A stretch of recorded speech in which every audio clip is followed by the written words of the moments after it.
Saat itu kami tidak lantas pergi untuk tidur, tapi kami menikmati suasana malam. Karena langit sangat cerah, cahaya bulan sangat terang, dan air di Ranukumbolo bersinar, tersorot oleh sinar rembulan. Saya lihat Mas Benny masih sedikit lemas. Mungkin itu karena Mas Benny cukup lama dirasuki oleh Mas Dika. Pada saat itu sebenarnya saya rasa, kalau itu bukan Mas Dika yang sesungguhnya. Karena setahu saya, jika orang itu meninggal itu tandanya dia tidak mungkin berhubungan lagi dengan dunia manusia. Bisa jadi itu korinnya Mas Dika. Teman-teman tahu kan korin itu apa? Dan akhirnya kami semua masuk ke dalam tenda untuk tidur, entah saat itu jam berapa. Tiba-tiba saya terbangun, dan saat itu saya langsung memperhatikan keadaan dalam tenda. Di saat itu saya tidak melihat kalau Doni ada dalam tenda, dan dari luar terdengar seperti ada suara yang sedang mengobrol. Karena kebetulan saat itu saya berada di dekat pintu tenda, lantas saya mengintip keluar. Teman-teman tahu apa yang saya lihat saat itu? Di sana saya melihat Doni sedang berbincang dengan seseorang, tapi saya tidak tahu itu siapa. Karena sosok itu membelakangi saya. Lantas saya keluar tenda, lalu mendekat ke arah Doni dan juga orang tersebut. Ketika sudah dekat, orang tersebut menoleh ke arah saya. "Don, udah lama banget ya kita gak ketemu. Apa kabar lu?" Ternyata itu Mas Dika. Entah itu beneran Mas Dika korinya, atau itu sosok lain yang menyerupai Mas Dika. Saya sendiri tidak tahu. Tapi yang pasti sosok itu memiliki energi yang baik. Energi yang positif baik. Saya pun tidak mempedulikan itu lagi. Dan akhirnya saya, Doni dan sosok yang menyerupai Dika itu mengobrol semalam suntuk. Di tengah obrolan itu sosok Dika berpesan kepada saya dan juga Doni. "Bro, tolong sampein ya ke adik sama orang tua gua. Kalau gua itu sayang banget sama mereka. Sampaikan juga permintaan maaf buat ibu dan juga ayah, karena gua belum sempat membanggakan mereka. Oh iya, satu lagi bro, itu kekasih gua ya, kalau kangen cukup kirim doa aja deh ya."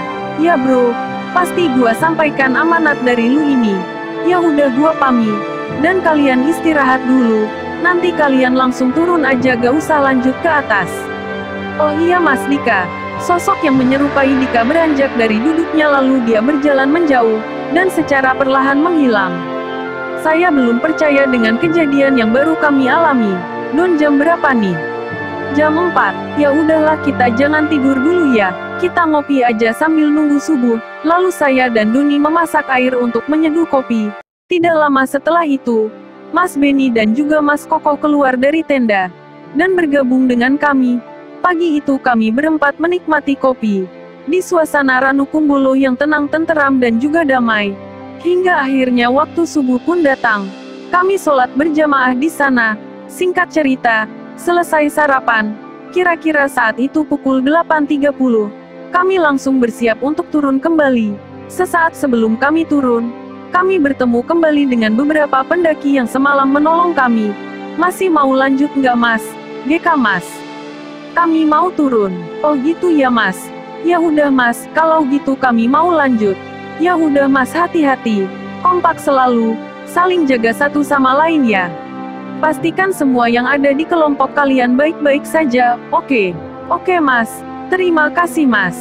Assalamualaikum." "Waalaikumsalam." Rombongan itu mulai berjalan menuju tanjakan cinta, sementara kami berempat mulai berjalan turun. Selama perjalanan turun, alhamdulillah tidak terjadi apa-apa. Semua berjalan sebagaimana mestinya. Sekitar pukul 3, kami sampai kembali di base camp. Kami langsung menemui orang tuanya Mas Benny dan juga Mas Dika. Benny langsung memeluk kedua orang tuanya sambil menangis, dan dia menceritakan yang dialami selama pendakian. Tidak lupa Doni juga menyampaikan pesan yang diterimanya dari Dika. Saya dan Mas Koko yang menyaksikan peristiwa itu tiba-tiba ikut mengeluarkan air mata. Kami terharu, perasaan bangga, sedih dan juga bahagia campur aduk kami rasakan. Setelah semua kembali normal, kami berpamitan kepada Mas Koko, dan kami pun pulang menuju rumah Mas Benny di Mojokerto. Singkat cerita, sekitar pukul 10 malam, kami semua sampai di rumah Mas Benny. Saya, Doni dan juga Mas Benny langsung istirahat.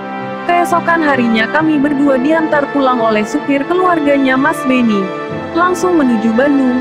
Dan alhamdulillah saya dan juga Doni bisa kembali ke rumah kami masing-masing. Dengan selamat dan juga perasaan yang tenang. Karena kami telah menjalankan amanat yang diberikan oleh almarhum Mas Dika. Oke teman-teman, itu dia peristiwa spiritual yang kami alami ketika kami menjalankan amanat yang didapat oleh Mas Beni untuk berkunjung ke tempat di mana Mas Dika menghembuskan nafas terakhirnya.